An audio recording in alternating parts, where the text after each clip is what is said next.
goal to be achievable, you gotta think of it as a possibility. Think about this. About 80% of millionaires are self-made.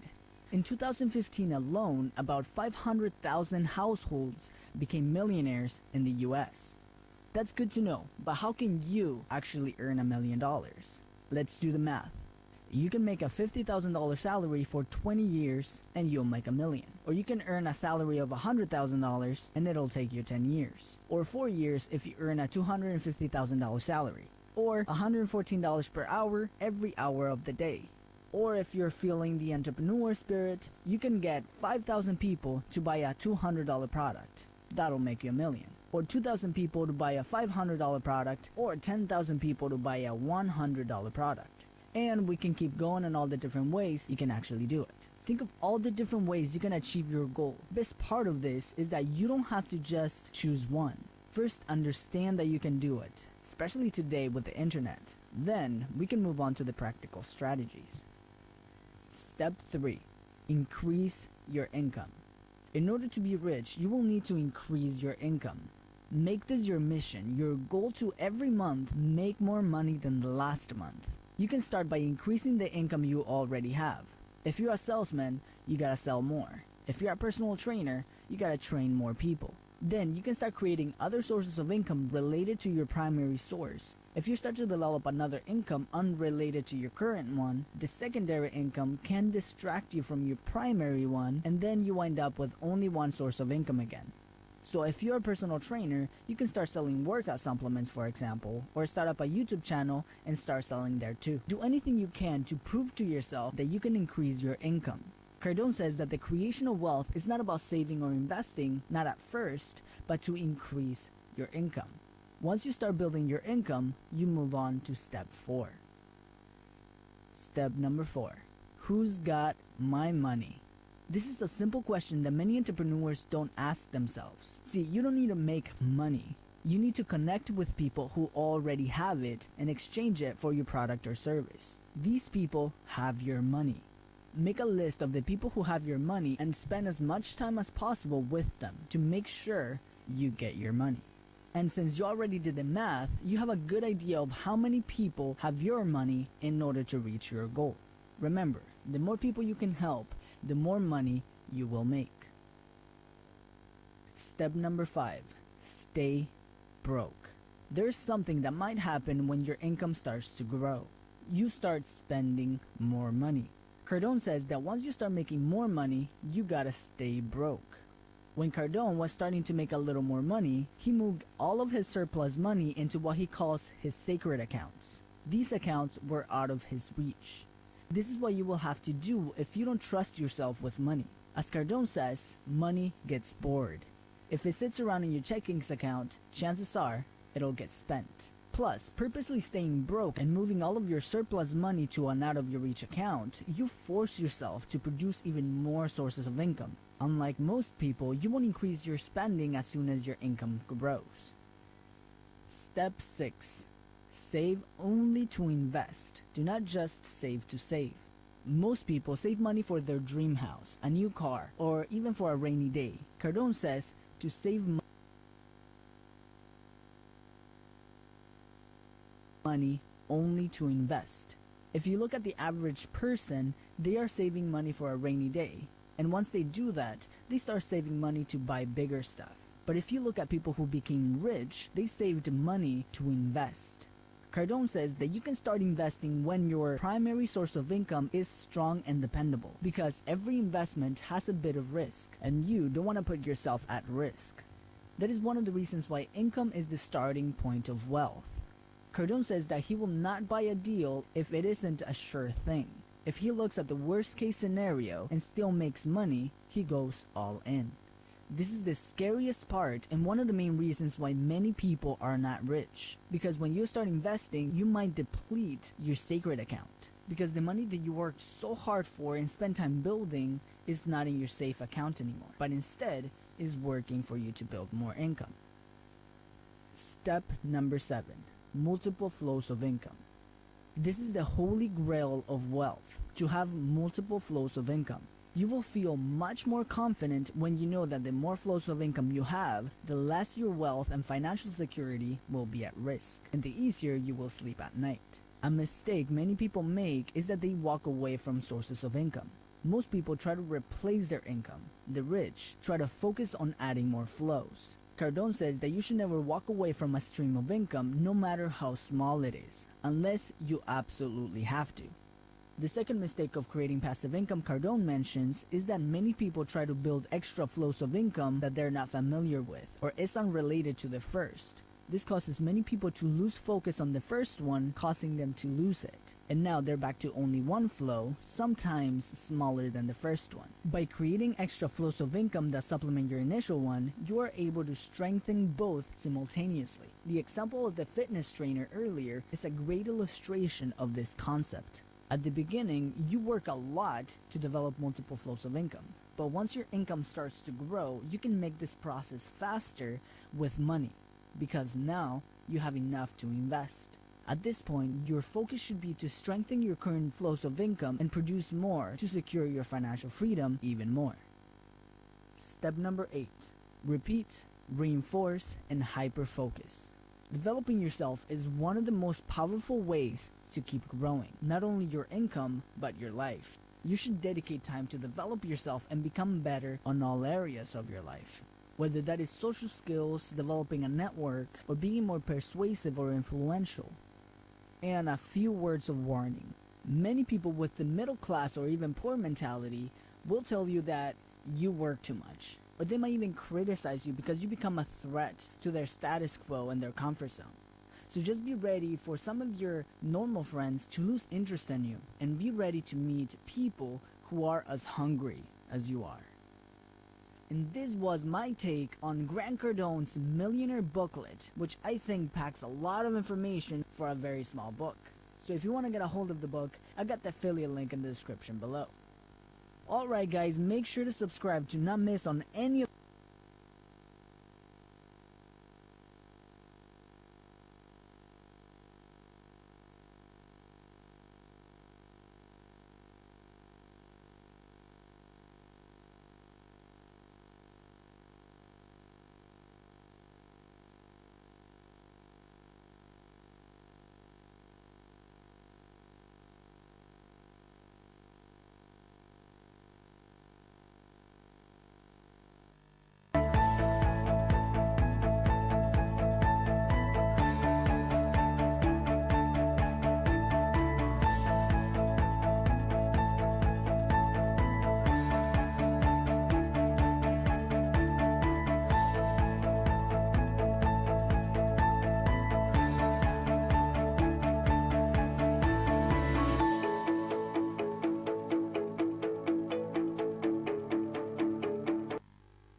Good morning, my dear viewer. Thank you so much for joining me for this episode of Business Today, this lovely morning.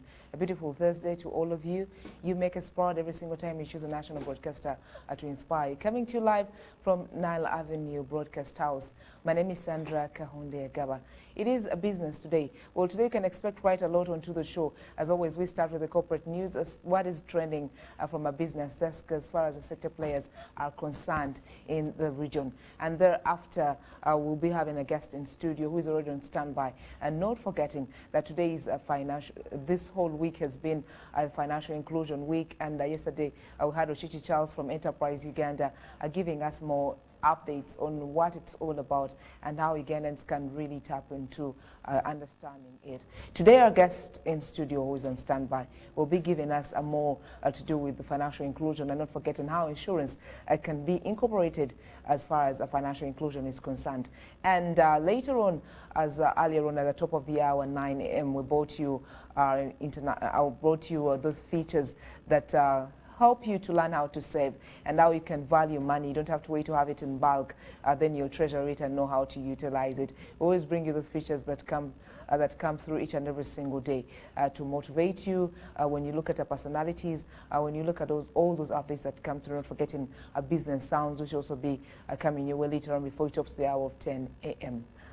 A warm welcome to you once again. If you just joined us, it is Business Today. Happens every single weekday from 9 a.m. till 10 a.m. Now, starting us off this morning, a big family here from the business desk, and David Matovo is giving us our first story for the day. Now, this week is Financial Inclusion Week, and stakeholders in the financial sector are in Kampala to discuss the gains and the future financial inclusion that is in Uganda. Now, the multi-stakeholder annual FSDU Financial Inclusion Symposium is on the theme Making Financial Inclusion Work.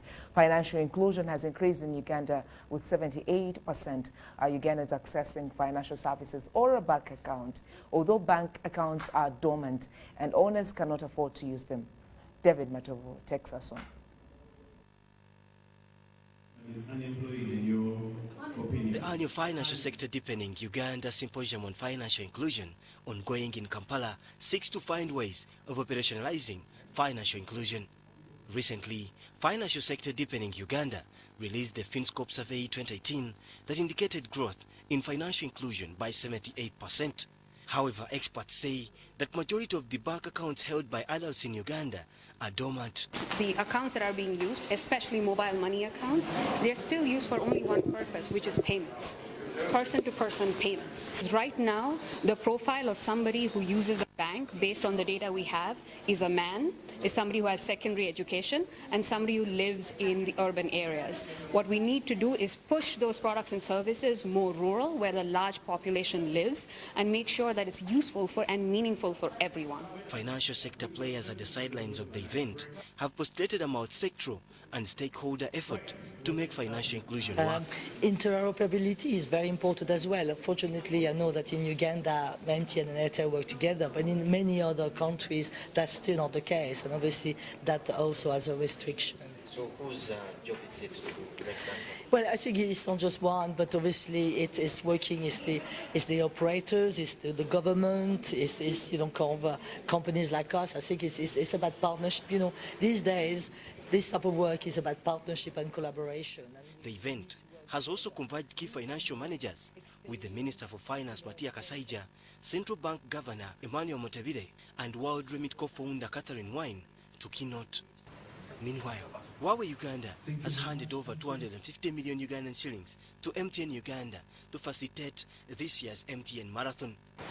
Huawei considers social good in prioritizing the business development, such like the MTN Marathon. And that's why today we are here to hand over our 250 million Uganda shillings. Some of the major changes for this year is the route, right? And also, most importantly, is to extend the marathon to the regions. So I believe this weekend we have our first leg, right, in Bali. Then we'll go to Ngulu and Balara. So, Thank you. Thanks, David Matovo. That is a topic of discussion later today, and not forgetting that yesterday we celebrated World Cities Day, and our other guests in studio will be talking more to do on how they're planning to develop the regional cities that we have in our nation, Uganda. More updates are there coming through from corporate news. Insufficient investment and inadequate dissemination of knowledge on savings contributes to poor savings and poverty in Uganda. Now, we saw Post Bank Uganda Manager Marketing and Communications, Jackie Kwesiga, advising Ugandans to start small, save and invest. But however, we still have more updates there as regarding corporate news, what is happening as a business team. Work stories around the clock to update you. Another interesting story or update coming through to you. The digital banking system has transformed the banking sector and encourages a saving culture. The use of mobile money services enhances saving of money on funds and access to the bank account. The 2013 report by FinScope revealed that 54% of the country's adult population had access to bank and non-banking financial services, compared to only 28% in 2012. Barclays Bank Uganda has introduced a new Access Plus account to enable financial inclusions, as well as acquire an insurance cover of $30,000 to every client. The way this account works is it's a current account. The customer opens it with whatever balance they have. It can be 20,000, can be 10,000. And then what happens is that the customer will get a card, a debit card. That debit card accesses you to all sorts of places. You can now use your card. It's not just an ATM card. You can use it to shop online. You can use it to go to Capital Shoppers and shop. You don't need to carry cash anymore. Then when a customer has that account with us, what we also do for the customer, in the event that the customer falls sick and they get hospitalized, we can pay for their inpatient 30,000 shillings every day that they are hospitalized, for a maximum of 900,000 shillings. If you look at our customers, most people today, they don't have medical insurance. Bank of Uganda introduced financial inclusion initiatives to address financial innovations, gaps in financial education, and financial consumer protection issues. For UBC, Helen Barbara, Jizamba.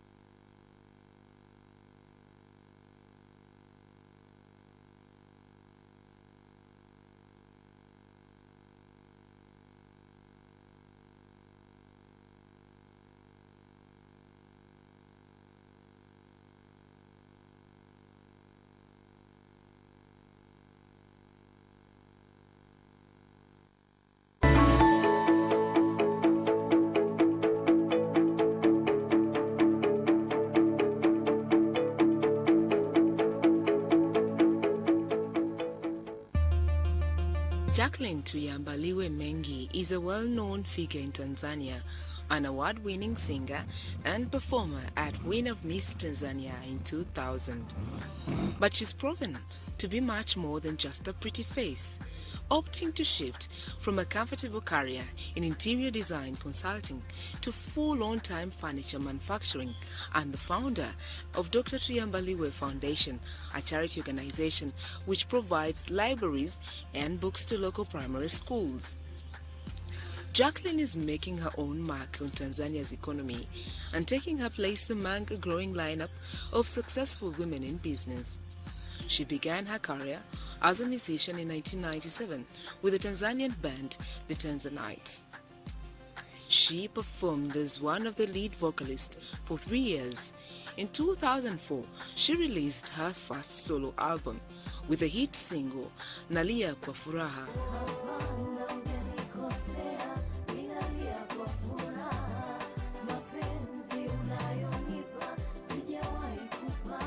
3 years later, she released another album called Crazy Over You, which was also the name of the first hit single for that album.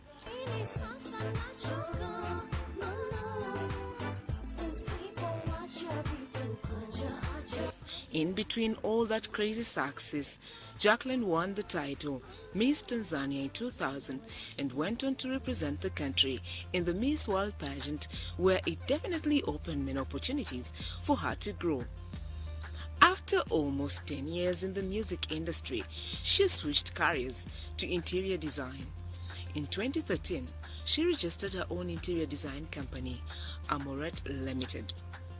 In 2016, Jacqueline launched Molakaho by Amorete, an award-winning furniture brand designed and manufactured by her company Amoret. Amorete Limited provided a comprehensive range of interior design services for high-end commercial and residential projects. The firm became increasingly popular amongst Tanzanians jet set and leveraging on this success.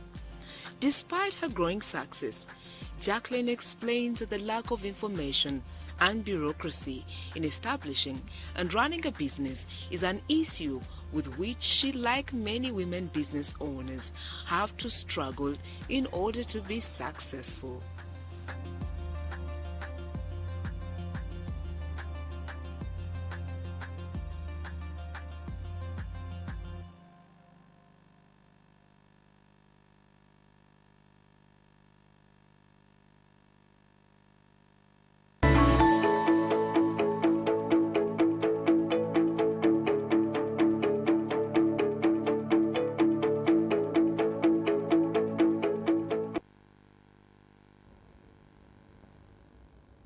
Welcome back. Good to know you're still a part of today's episode of Business Today. And I believe at least you picked one or two things from our personality for the day, Jackie. And I promised earlier on during a Business Insight,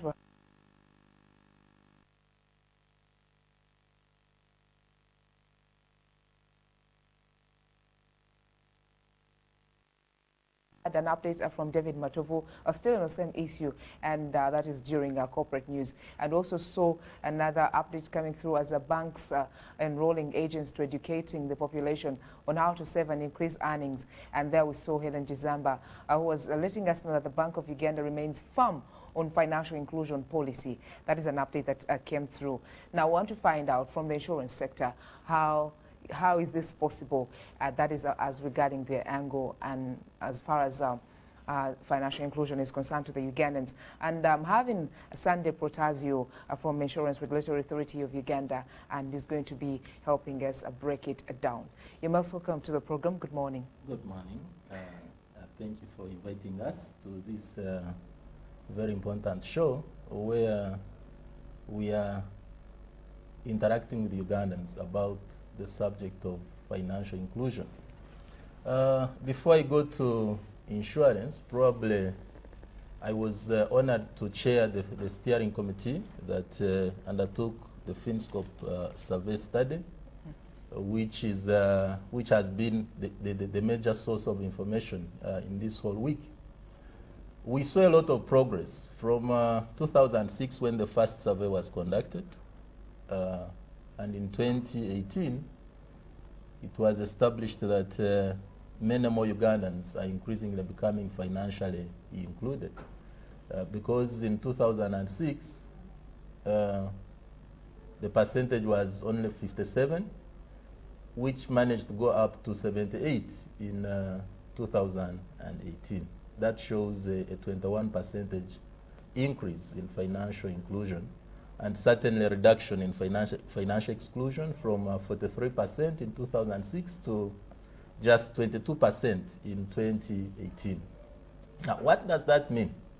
Financial inclusion basically means that more Ugandan men and women are getting to access financial services.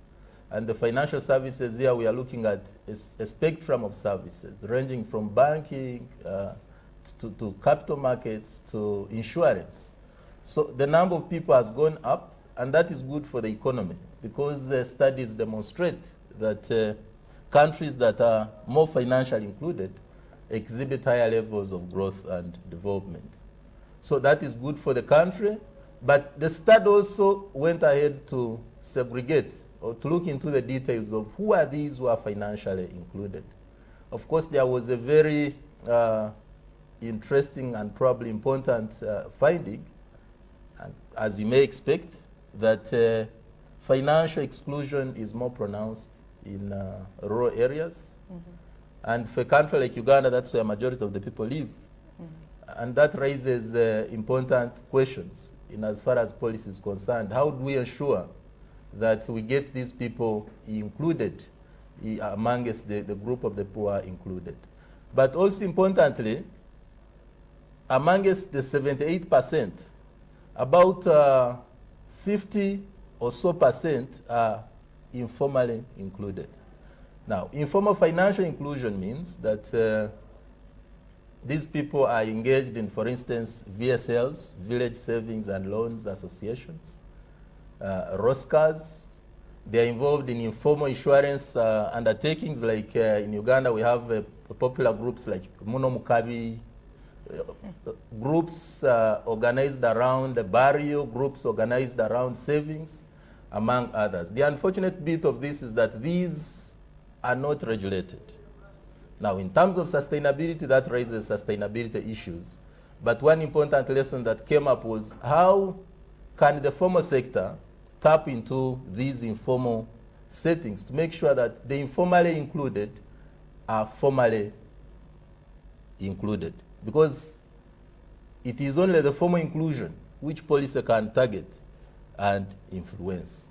So in the subsequent days, different stakeholders will be engaging in discussions of how best to get these informally included populations to the formal inclusion arena.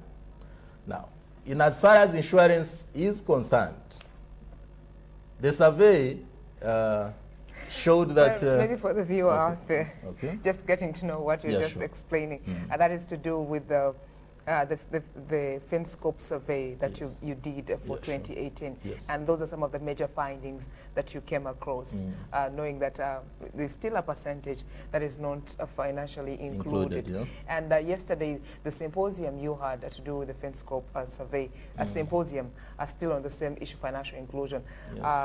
The theme was about getting financial inclusion right. Well, do you believe with the Ugandans embracing new innovations and new technologies coming on board and a whole lot more, grasping and embracing, how are you going to maintain this theme or make it come to reality? Before you taking us through how the insurance survey is included in all this. Okay, thank you. The theme, getting financial inclusion right, is motivated by the fact that even with these who are financially included, another question arises.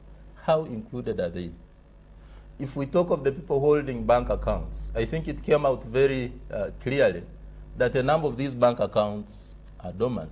So yes, you have somebody with a bank account, but of what value is this bank account to them? And that motivated the discussion. How do we get financial inclusion right? Because the figure of 78 sounds very good. It actually sounds exciting. We are doing very well by regional or even international standards.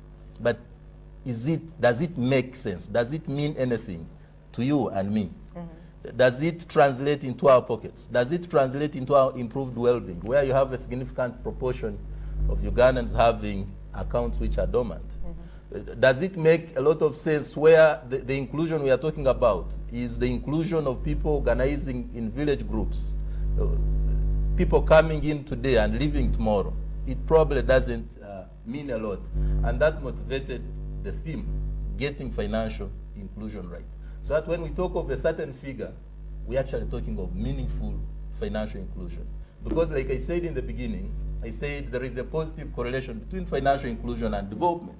We can have 78%, but will it translate into development?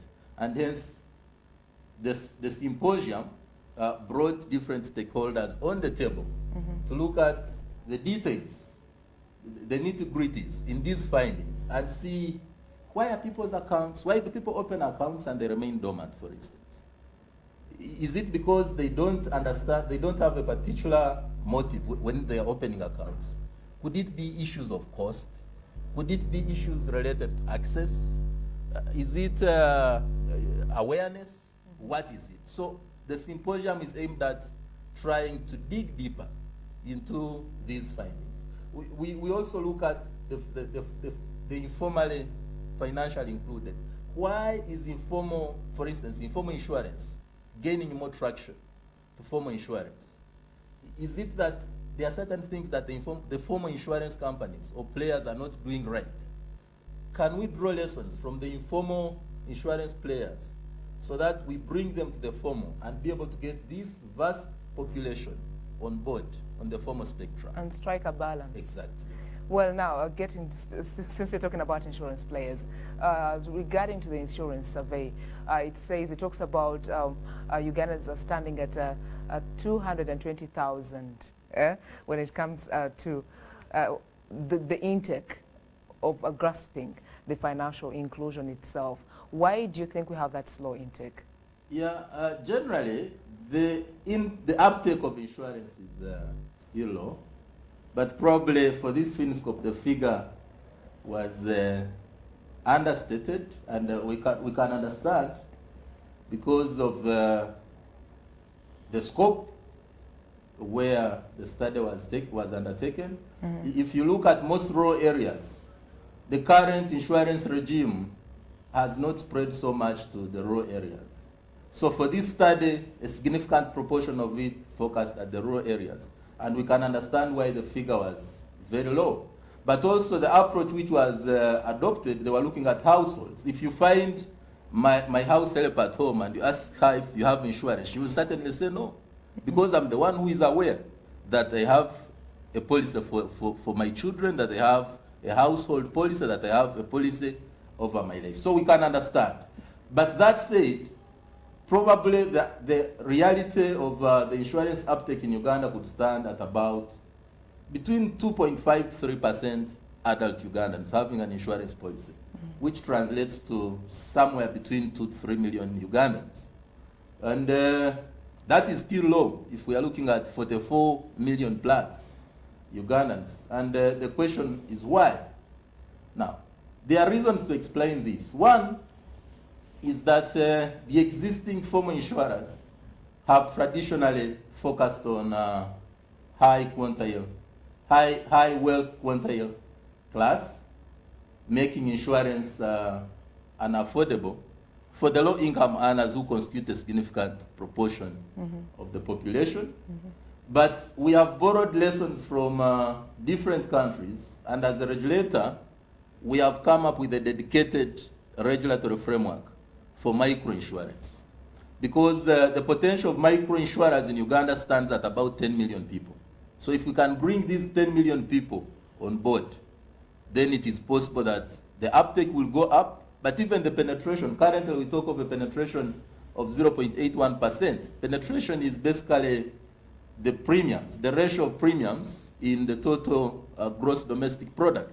Well, and who is going to be doing all that to bring that other percentage on board? Is it should we expect the insurance sector to be the one doing it to promote the financial inclusion? No, the insurers will be willing because these are people in business to make profits. But what we have done as a regulator, we want to motivate them. Okay. And by motivating them, we have come up with an enabling regulatory framework under the microinsurance regulations. Now, these microinsurance regulations have adopted a proportionate approach. Now, what do I mean by a proportionate approach? That we have simpler laws. Okay.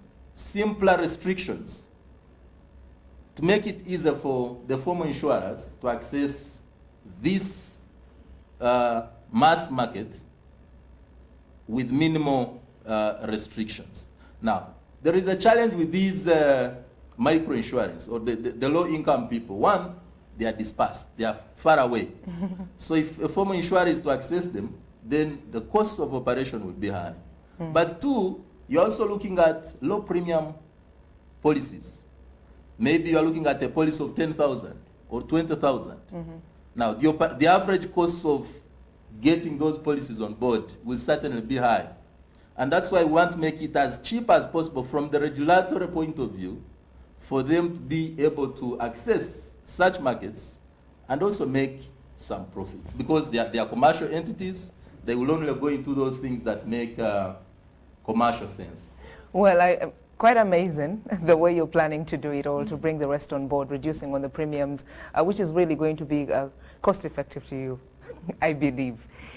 Bridging, and I don't think it's really going to be an easy move, but in terms of bridging, that is the gap in insurance uptakes and bridging them. Yeah, sure. It is world over, selling insurance to a low-income person, and unfortunately for Uganda, those are the majority, has never been an easy task. Just like selling insurance to you may not be as easy. Because one, with insurance we are selling a promise, right? It is not something tangible. These low-income people have got a lot of competing needs, and insurance will not feature anywhere amongst the top priorities. Now, what the insurers are going to do and what others have done is to come up with products that offer more than insurance. Because as a low-income person, I'm looking at what is it that I'm buying. Insurance alone may not sell, but probably I'm saying if you buy this policy, in the event that you fall sick and you're admitted overnight, I will pick your costs, I will pick your bill. It makes sense because studies have demonstrated that 5 out of every 10 adult Ugandans have had a challenge with an illness. So that's a pressing need. 3 out of 10 have had a challenge with the loss of a family member. That's a challenge. So insurance has to be designed alongside those pressing needs of the people. They are farmers in the village, and they lose a lot of their investments. So the insurer is going to come and propose value that, okay, plant, follow these steps. When there is drought and you get nothing, I promise to pay so much. And indeed, they pay so much. So that way, making it as simplified as possible, and also working around the issue of claims payment. When the claim arises, the insurer should respond as fast as possible. In any case, not later than 72 hours, the claim should have been paid. And we are saying if they continue doing that continuously, in the short run, it may not make business sense. But with numbers, we talked of 10 million people. Just imagine 10 million people on board. The economies of scale will set in, and they will make profits. Okay, we shall just be optimistic. Sure. Sure, because it has happened elsewhere. In a country like Peru, Peru has got, there is one company, Pioneer. It has got 18 million clients. Just imagine 18 million clients. Even if each one of them was to pay an equivalent of Uganda shillings 5,000 per policy, that's already a huge volume of premium. So it makes sense in the long run, and we have seen it happen elsewhere. We are very confident that once we have come up with a regulatory framework and it has gone through the legislative approvals, we shall be able to serve the rural people, because they are the most vulnerable. They need insurance more than even you. Because for you have a salary, they don't have a salary. At least every Ugandan should have a policy. Sure. In any way. That's our dream, that every Ugandan should have an insurance policy, because each one of us is affected. I'm also happy that you're having plans to reduce the premium. So no, the premiums will inevitably have to reduce, because if you must sell, you know, in a free market economy, you offer a product. If the product is highly priced, people will not buy it because they cannot afford it. So you would naturally be forced to reduce the premium by making the policy as simple, reducing the scope, ensuring that you are delivering value, but you are also managing your other objectives as a commercial. Broader topic that we cannot exhaust for the day, but we shall definitely have Sandro Protasio come yet again. He's from the Insurance Regulatory Authority, and has been letting us know of the survey they did as regarding financial inclusion 2018 and what plans they have for the Ugandans to embrace and tap in this particular sector. Quite interesting. But we have a lot in store for you for this particular episode. And we're going to be having Sounds of Business coming through to you. And thereafter, another guest on standby, not forgetting that yesterday was World Cities Day, and want to find out the regions that they're planning to develop and how they're going to do it as far as the nation Uganda is concerned. Thank you so much, Tony, for your time. You're welcome.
njagala nga nkutte kali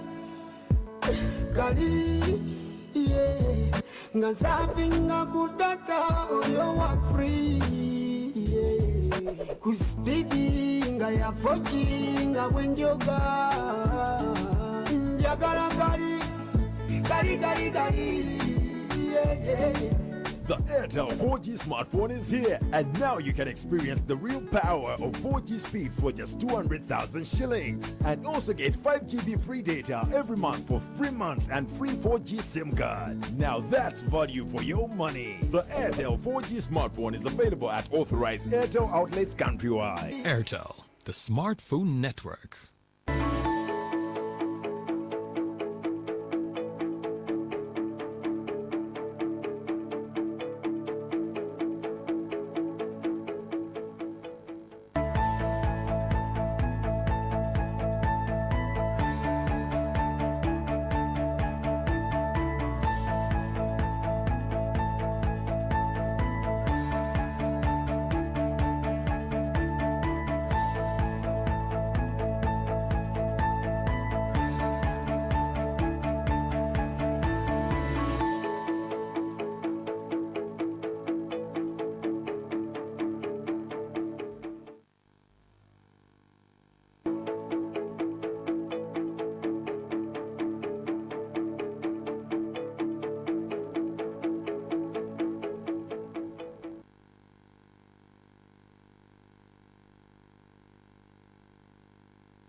Welcome back. Good to know you're still watching UBC TV to inspire this lovely Thursday. It's always a pleasure having your company, and you make us proud every single time you choose us to inspire. Coming to you live from Broadcast House, Nile Avenue.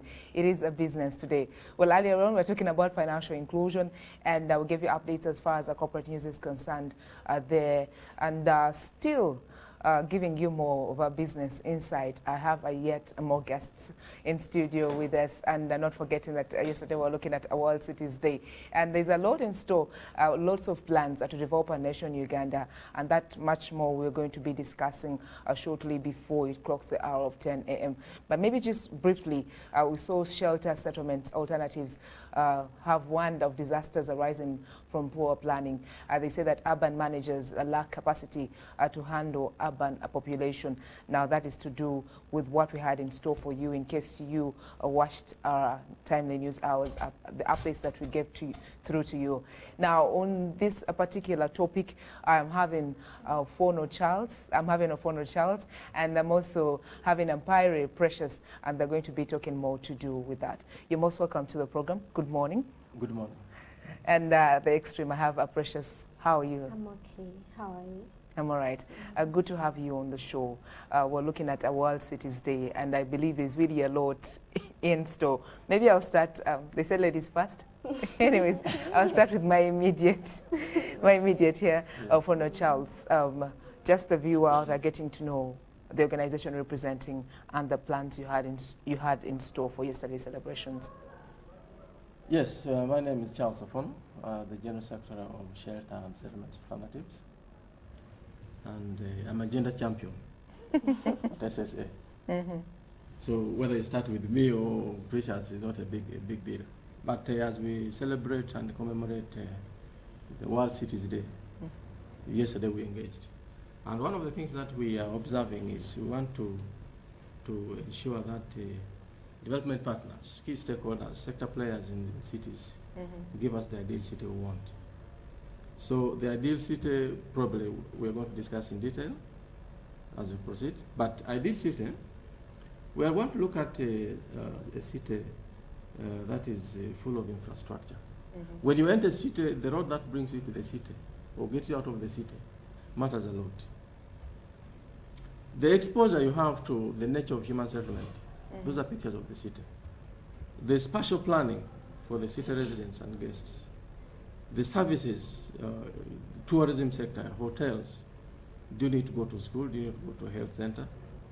These are all cities, as aspects of that qualify a city to be one. So we have a challenge with Kampala as the only city we would be proud of, but we strongly say that we are not proud of Kampala because of the status in which it is. Wow. Okay. Maybe I'll move on to Very Precious, just greeting the viewer out there and getting to know, getting to know where you come from, the organization representing, and also breaking it down for us on the particular cities or the regions that are basically, that have been cited out in the development. Okay, maybe just a word from you. Okay, Precious Amompare is my name. Then I'm from Shelter and Settlements Alternatives, Uganda Human Settlements Network. This is a national network organization that it brings together the different stakeholders to effectively address the issues, challenges affecting human settlements in Uganda.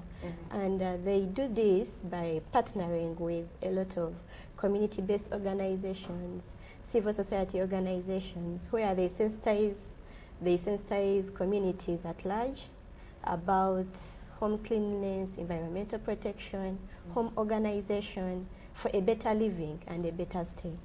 They do this through lobbying and advocacy. This is where they influence the official public officials. Then they also go back down and they speak out for those who cannot speak out. That is what SSA does. It aims at achieving affordable, accessible, and decent housing for all in the city, in Uganda, as the whole country. Wow. That is quite a task ahead.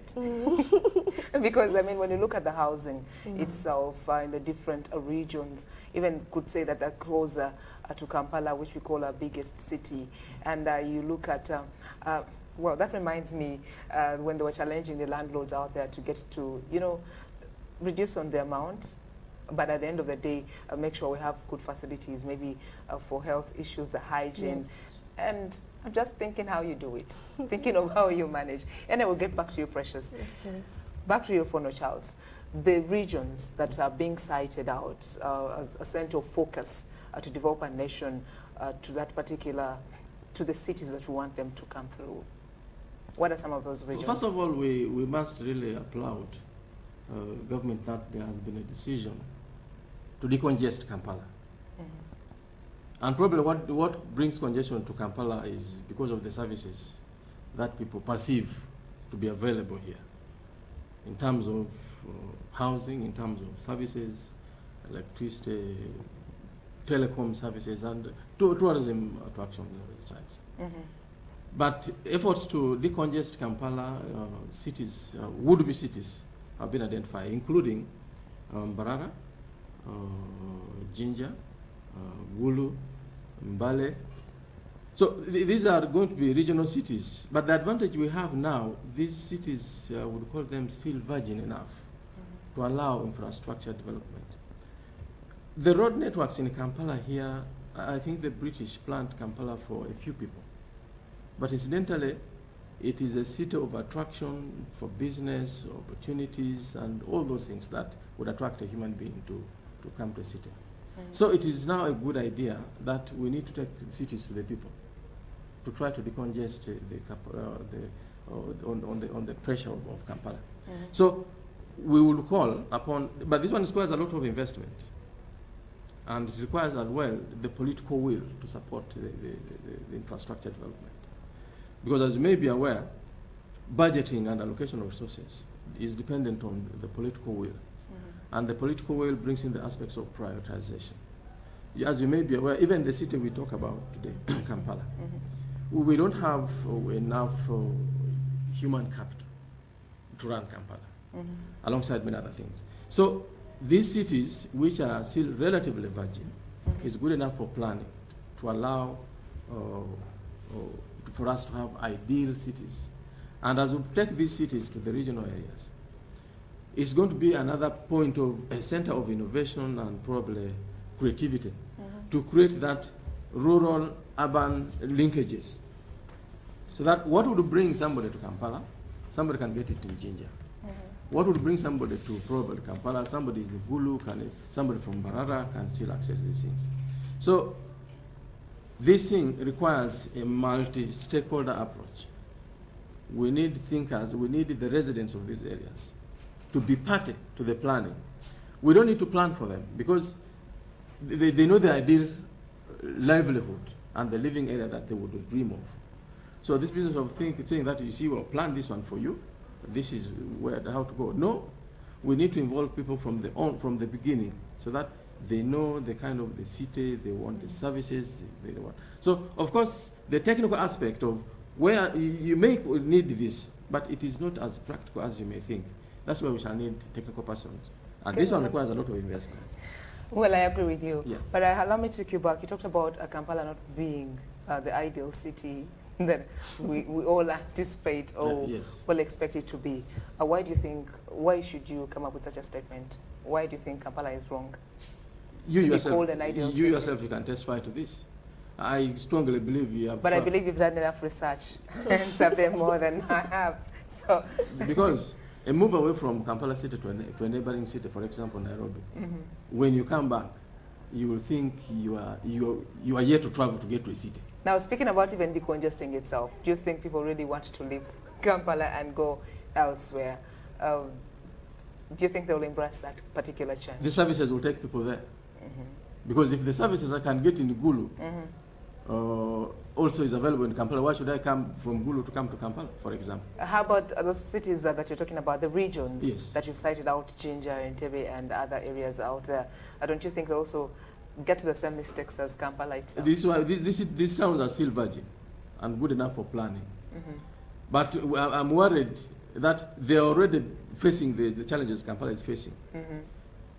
Informal settlements are the order of the day, actually, in these towns. But we need to go faster and become proactive. Because you must agree with me that statistically, we are informed Uganda is growing at the rate of 5% urbanization per annum. But these upcoming towns are coming up without planning. And then they will also get, okay, fine, looking at some of the mistakes there. What if politics also becomes the order of the day in those regions? Politics and development are inseparable. Kampala has faced its politics like any other town is facing politics. These two masters move hand in hand. You cannot separate politics from Kampala development, for example, because Kampala is a unique town. It is a local government and also falls in the office of the president. So you see the center of politics at play. So if you don't want to talk or play politics of Kampala, you should get out of Kampala. And when you get out of Kampala, politics of Kampala will follow you there. So we need to know how to play the politics of Kampala, for example. Can we have a politics that brings to us a resilient city?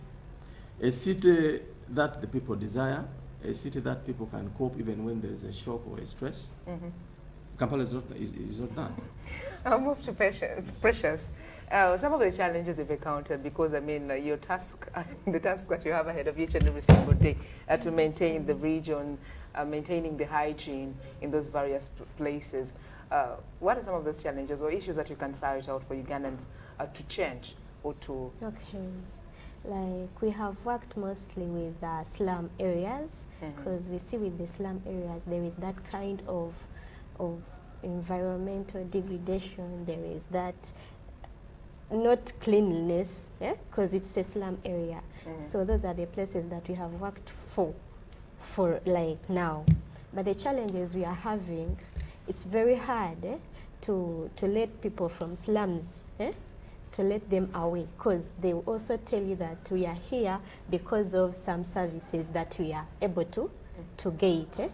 So they are living there because they want to be in the city. They want to be in the city, they don't want to leave Kampala there, but the services that they are having, they are down, they are not decent for human settlements. They are not accessing, should I say, a decent life, a decent living in those slums. So the biggest other challenge is with lobbying. Lobbying the public officials. It's not an easy thing. So we are having a challenge in that, though we are trying to. But at least the places that you visited, I cannot deny that some other areas and they want to stay the way it is from Genesis. We won't mention them, but for some other places that you visited, how is the reception? The places, like slums, how slums are always. They want them to stay the way they just want to stay. No, they want to stay in slum areas, but they accept. They are willing to work towards environmental cleanliness. They want to. Okay, they also want to protect the environment, but the person still tells you, with this house of mine in this place, I think I can live with this, but trying to protect the environment. That is the challenge we are having, because in the slums you'll find those people are accessing. They will tell you the rent is not so high. Like if you go to Banda, the rent is not so high, though the services that you're getting, you as a person, they are not these services that are decent. They are for a decent living. I don't know whether you're getting my point.